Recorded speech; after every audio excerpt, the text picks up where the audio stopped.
మెదక్ పట్టణంలో కున్య అనే వ్యక్తి బైక్పై ప్రయాణిస్తుండగా ఒక్కసారిగా కోతుల గుంపు రావడంతో తను ద్విచక్ర వాహనం నుంచి కింద పడి స్వల్ప గాయాలతో బయటపడ్డాడు. ఈ సందర్భంగా అతను మాట్లాడుతూ కోతుల బెడద ఎక్కువ ఉండడం వల్ల చిన్నపిల్లలకు, వృద్ధాప్యంలో ఉన్న వాళ్ళకి ఇంటి నుంచి బయట వెళ్లాలంటే భయాందోళనకు గురవుతున్నారని వెంటనే మున్సిపల్ చైర్మన్, కమిషనర్, ఎమ్మెల్యే అధికారులు స్పందించి కోతుల బెడద నుంచి ప్రజలను కాపాడాలని కోరడం జరిగింది. దూకేసరికి కింద పడిపోయినా నాకు తలకు గాయాలైనవి, ఇక్కడ మొత్తం ఇది కొట్టుకుపోయింది, మన మొగాళ్ళకు కొట్టుకుపోయింది, ఈ చేయి ఫ్రాక్చర్ అయిపోయింది.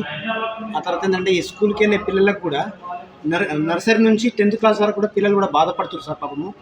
ఎందుకంటే నేను ఎమ్మెల్యే గారికి కోరడం ఏంటంటే దయచేసి ఏదైనా ఉంటే ఈ కోతుల వల్ల ఏదైనా సాయం చేయండి సార్ ఎమ్మెల్యే గారు అని చెప్పేసి వినయించుకుంటూ. ఇక నా ఇన్న ఫ్రాక్చర్ కూడా అయింది సార్. నేను డ్యూటీకి వెళ్ళి నేను ఒక్కరిని చేస్తే 5గురు బతుకుతాను నా ఇంట్లో. నేను ఒక్కరిని చేయలేదనుకో వరకు నా ఫ్యామిలీ మొత్తం ఆగమవుతుంది సార్. ఇది నా పరిస్థితి. అట్లయి నేను ఏంటంటే ఎమ్మెల్యే గారికి ఒకటే కోరుకునేది ఏంటంటే మన మెదక్లో ఏమైతే సమస్యలు ఉన్నాయో, కోతుల సమస్యలు ఏమైనా ఉన్నాయో, చిన్న పిల్లల కాడ నుంచి పెద్ద 10th క్లాస్ చదువుకునే పిల్లల వరకు కూడా చాలా బాధపడుతున్నారు. ఇప్పుడు నేను ఇంత మాట్లాడుతున్నా అంటే ఈ ఆవేశంలో అది నొప్పి వల్ల మాట్లాడుతున్నా సార్.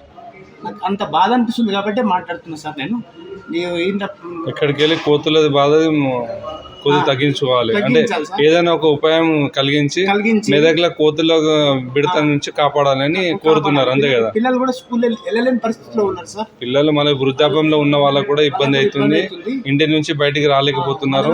మనము మెటీరియల్ పట్టుకుపోతాం కదా, వస్తువులు కూరగాయలకి బ్యాగ్ చూస్తే కోతులు ఒక్కరు ఓతులు అంటే కదా ఒక 50 కోతులు అక్కడ ముఖం మీద దెబ్బలు అవేనా? ఇది అదే సార్. ఇదంతా మళ్ళీ ఇక్కడ ఉంటుంది సార్. ఓట్టుకుపోయినాయి కదా సార్. అయ్యో, కోతులు నిజంగా చాలా ఇబ్బంది ఉన్నది. చెప్తాం ఇది క్యాన్సర్ కూడా అయింది సార్. ఎమ్మెల్యే దాకా మనం పంపిస్తాము, మీరు ఏం బాధపడకండి. ఏదైనా ఉపాయం కలిగిస్తారులేండి, మున్సిపల్ కమిషనర్కి చెప్పేసి ఏదైనా చెప్పిద్దాం, సరేనా? మొత్తం అసలు అన్నం కూడా తిరిగి రాకుండా అయిపోయింది సార్ చెక్కులన్నీ. మరిన్ని అప్డేట్స్ కోసం మా ఛానల్ని సబ్స్క్రైబ్ చేయండి.